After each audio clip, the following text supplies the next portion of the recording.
Sayyidah Al-Hura dijuluki sebagai Ratu Bajak Laut Muslimah pertama di dunia, membuat gempar Eropa dalam dilema.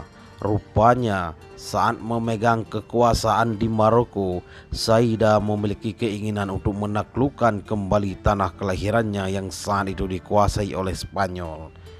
Channel Berbagi Info merupakan salah satu channel yang membagi berbagai kisah legenda sejarah Asia Tenggara. Sebelum kita memulainya, alangkah baiknya jika mensubscribe dan like share channel Berbagi Info ini agar sobat mendapatkan notifikasi video terbaru dari kami nantinya.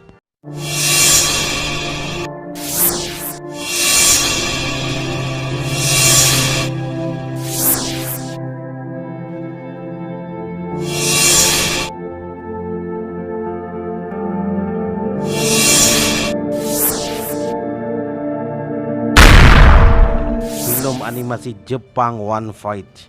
Jika dalam serial tersebut ada beberapa wanita bajak laut yang digambarkan berpenampilan seronok, sosok wanita bajak laut muslimah satu ini tidak demikian. Lupakan soal One Fight dalam peradaban Islam dahulu.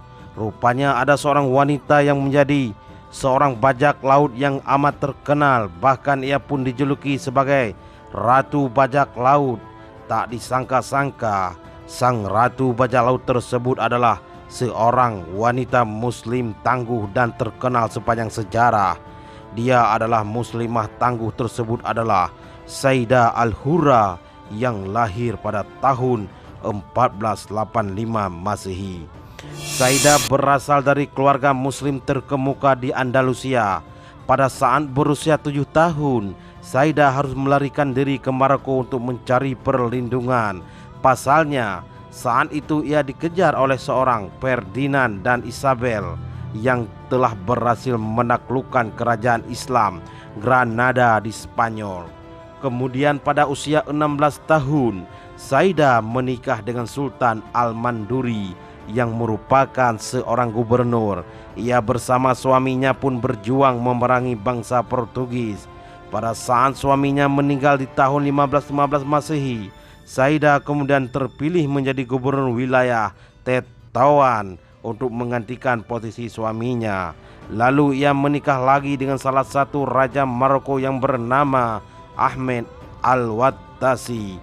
Nama Sayyidah Al-Hura sebenarnya memiliki makna seorang perempuan mulia yang independen dan bebas.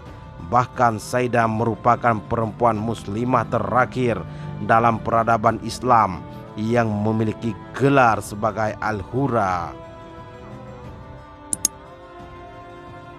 Sahabat Berbagi Info, gelar Al-Hura tersebut sendiri bermakna sebagai pemimpin perempuan tertinggi dalam Islam.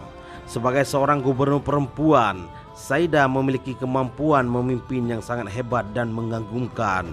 Lalu mengapa Sayyidah Al-Hura dijuluki sebagai Ratu Bajak Laut Muslimah pertama di dunia? Rupanya saat memegang kekuasaan di Maroko, Sayyidah memiliki keinginan untuk menaklukkan kembali tanah kelahirannya yang saat itu dikuasai oleh Spanyol. Ia mencari cara bagaimana strategi untuk merebut kembali wilayah Andalusia. Ia pun kemudian menemukan bahwa pertarungan laut adalah salah satu paling efektif untuk merebut Andalusia. Sayyidah berusaha menguasai salah satu jalur laut Eropa dan Timur Tengah dengan membentuk aliansi bersama Barbarossa Al-Ghaith, kanselir dari Turki. Dalam aliansi tersebut ia sepakat bahwa pihak Barbarossa akan menguasai wilayah timur laut Mediterania, sedangkan dirinya akan menguasai wilayah sebelah barat. Sejak saat itu, Sayyidah menjadi Ratu Bajak Laut yang paling ditakuti pada abad ke-16. Ia berhasil membuat Eropa ketakutan dengan sepak terjangnya dalam memonopoli jalur laut. Sayyidah pernah melakukan pembajakan terhadap kapal-kapal yang dimiliki oleh musuh. Bahkan Sayyidah juga berhasil satu armada kapal kerajaan Portugis pada tahun 1520. Ia pun menjadi Ratu Bajak Laut Muslimah yang sangat ditakuti seantero Eropa. Saudara mutua, pasca kematian suami pertamanya, ketangguhan Saidah sebagai seorang penguasa perempuan pun tak tertandingi. Dia berhasil menunjukkan bahwa dirinya memang memiliki kapasitas sebagai seorang pemimpin. Saat itu Saidah berhasil mempelopori aliansi yang sanggup mendorong umat Islam untuk melawan kolonialisasi Eropa. Bahkan Ottoman menganggap mereka sebagai pejuang yang selalu memperjuangkan kemerdekaan di garis terdepan hingga titik darah penghabisan. Sejak saat itu Saidah Al-Hura menjadi penguasa sekaligus pemimpin bajak laut yang tak terkalahkan di wilayah Mediterania Barat. Namun sayangnya kepimpinan Saidah Al-Hura harus tumbang akibat kudeta yang dilakukan oleh menantu laki-lakinya pada tahun 1542. Saidah pun kembali ke kampung halamannya yang bernama Chefchaouen dan meninggal dunia pada tahun 1561. Wallahu alam bisawab. Sekian dan terima kasih.